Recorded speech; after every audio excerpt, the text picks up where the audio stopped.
What makes Guts and Blackpowder a great game is the fact that it is about teamwork. The zombies specifically. On the surface, the zombies in GNB seems like a run-of-a-mill obstacle that you can face. However, these guys actually works as a team. How? They cannot even think. Well, they don't have to. The zombies in GNB synergize with each other by their mechanics alone.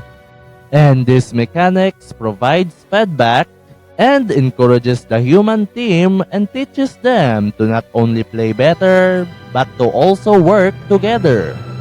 This also discourages them if they go alone, while not being way too punishing. Thanks to the telegraphs, of course.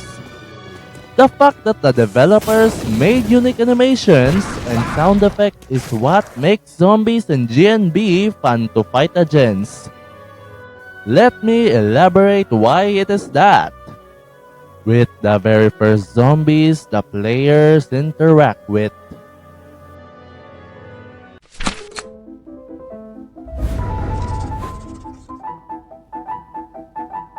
Shamblers shambles around the map. Alone, they are weak, but they mostly arrive in swarms.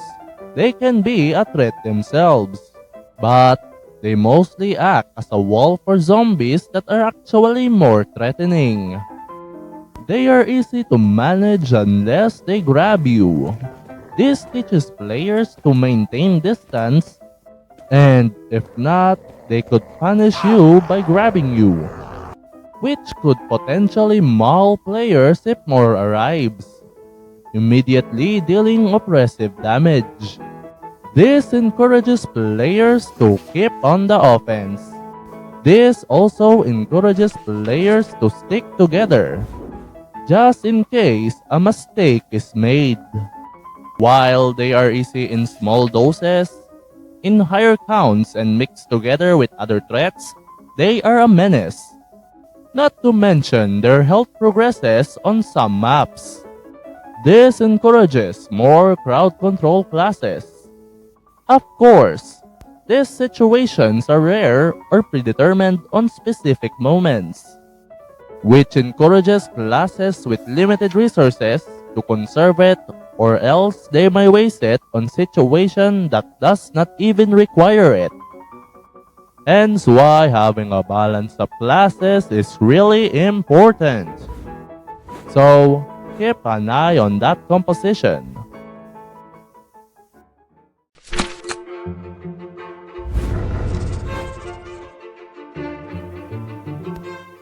The runners runs around the map because they are fast. However, they are really easy to eliminate since they are just shamblers, but fancier. Hence why they are more common than other rare zombies. If you keep your distance, you could actually see their distinct red glowing eyes, differentiating them from other zombies. They are the game's main team check. Hence why if they pounce you, you could not fight back, and you would need some teammates to help. Thankfully, the developers added this distinct sound that players cannot miss. Them not running in straight lines also contribute to their team checking role. Hence why if your team acts as a wall and actually moves together, the team could actually hit them before they pounce on anyone. Even if they did, they are still really easy to eliminate. Even though you can eliminate them all alone, some maps are really cramped, so better stick with your team. Especially you, musician. Speaking of musician, he is the best class that foils the runner, preventing their attacks and potentially saving lives by getting their attention. Of course, he has to stick behind the team, so the runners can be dealt with by his teammates.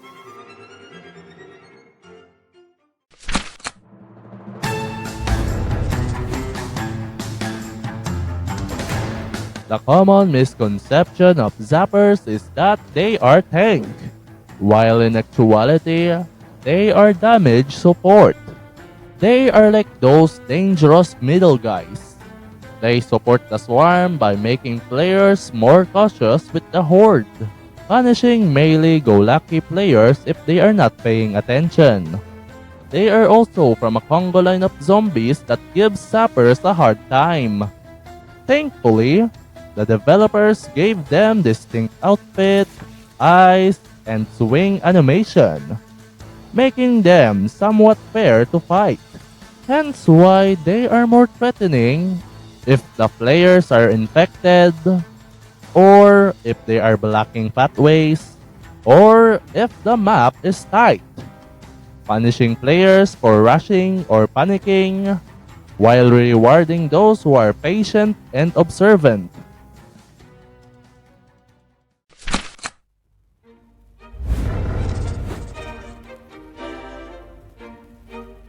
If you think the zombies are the only one coordinating, think again.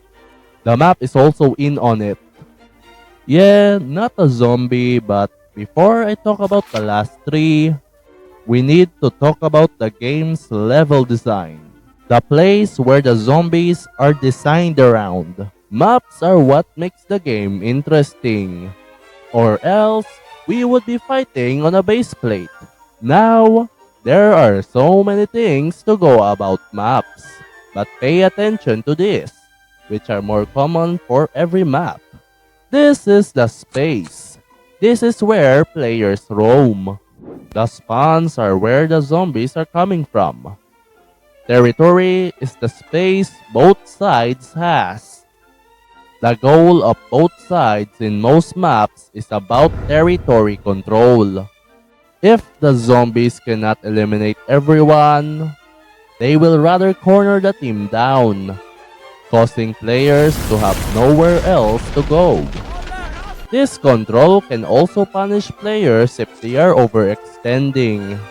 To prevent this from happening, players have to push them back and hold, gaining back territory.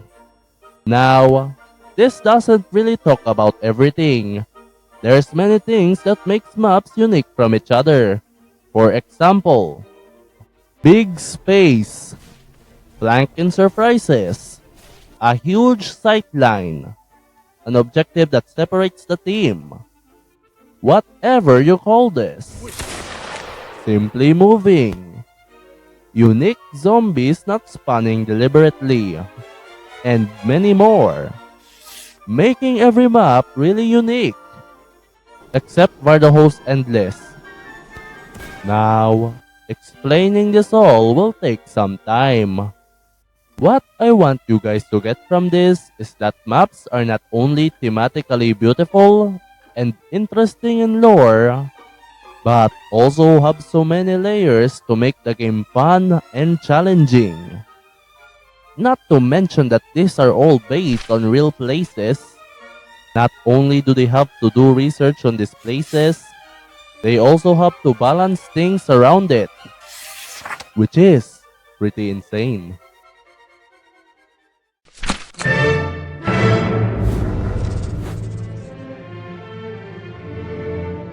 Melee combat in GnB is absolutely powerful, especially if everyone is doing it. While zappers are strong, they are easy to steamroll. Hence why the devs added a zombie that actually hurts you when you try to melee it. And if not, they will do this animation, causing players to be pushed back, allowing zombies to take territory and cornering players if they did not react earlier. Them not being affected by the crucifix solidifies that they are a pushing force. Thankfully, they have a distinct sound, alerting you without even seeing them. And they also have a unique color that telegraphs players where to shoot. Bomber also have a unique interaction with the Zapper. This one. Bombers encourages Zappers to spread their buildings. providing players more territory. The explosion could also be a benefit to the Zapper or the entire human team because bombers can also destroy their horde. This does not mean bombers are griefers. In fact, they synergize with the swarm by separating the straggler's job. The guys that melee the zombies and the guys that shoot the zombies. This job separation makes the fight fair for both sides. Do note that this is not all the separation for now. I will discuss this later.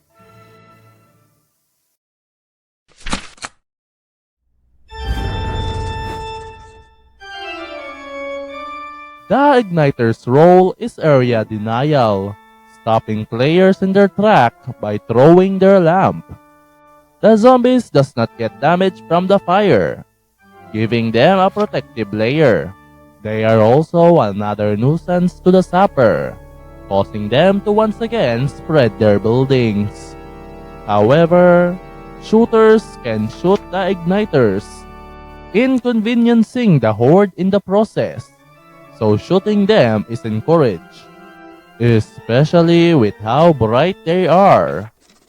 Now, you might be thinking, this is just Bomber 2, inconveniencing the Zappers and is encouraged to be shot. To that I say, no. The igniter gives pushing players a huge wall that they cannot pass, punishing them for not even trying to push earlier. Like the bomber, okay guys, trust me, they are totally different. Bomber is area control, and igniter is area denial. Totally. And also, I think having more zombies that are encouraged to be shot allows players to think of their composition well, encouraging more line infantries and irregulars. Them being more rare than bombers and maybe even more dangerous emphasizes that, causing some players to conserve their firearms on which to shoot first or to separate which will shoot who.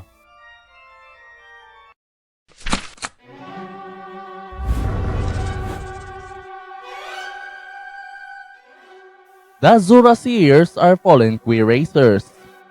The community considers them as the game's mini-boss, but personally, they are more keen to a supportive tank.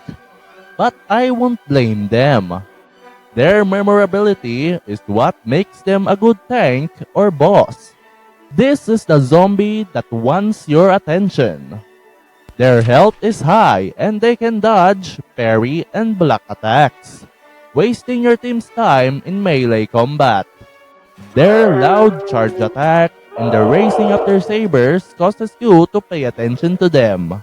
And if not, they punish you by impaling you down, allowing other zombies to swarm you.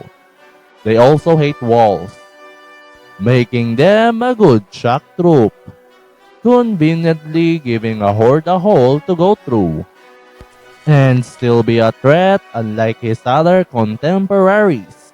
Them being head first also means they can tank shots for those behind, amplifying their tanky role. Their only weakness beside focus fire is unfiltered damage like guns and sappers, at a right angle of course. Luckily, they are quite rare, and if they are alone, they are actually really quite pitiful and are just tickling you to your demise.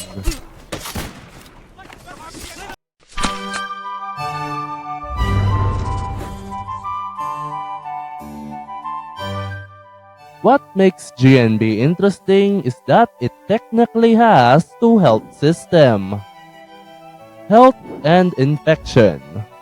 Health is what keeps the players alive, obviously.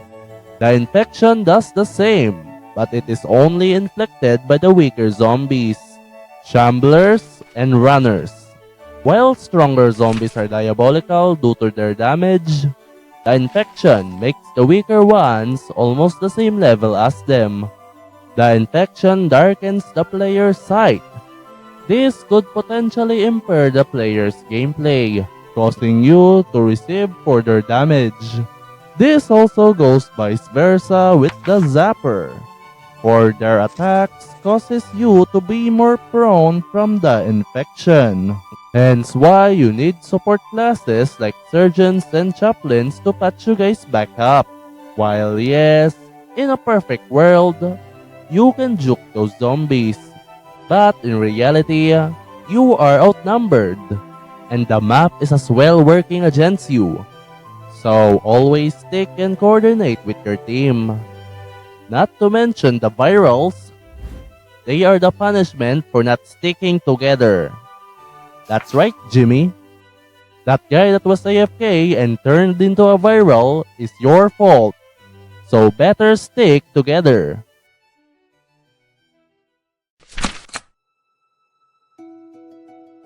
So, does this means that humans are all morons compared to the Blight? Sometimes, and sometimes not. When being blown to bits, you do not blame the zombies, you blame yourself and think of ways to improve. Or you blame your team since this is totally not your fault, but you would never ever blame the game. Okay, maybe accept this map. This is why, at the end of this world, you can never play GnB alone. You can try, but it is hard. You know, this reminds me of something. A siege. A blockade, as you will. Trickling down a fortress's resources until it falls. Even if you have a big army to defend said fortress, if you lose valuable resources and be incompetent, it will fall. Hence why the best kinds of fortresses requires greater teamwork. An army that conserves their resources right and a proper coordination with the peers. Meaning, to beat the sieging zombies, not only do you need a player army, you need a team fortress too. By the way, sorry for sounding objective. These are all just based on personal experiences and my further research. No developer input was put here. That being said, shout out to the developers, Pez, Fuse, and friends for making such a wondrous game. Their dedication on researching, developing, and increasing their scope for the game is so commendable. But anyway, that ends it. Farewell, my turnabouts. No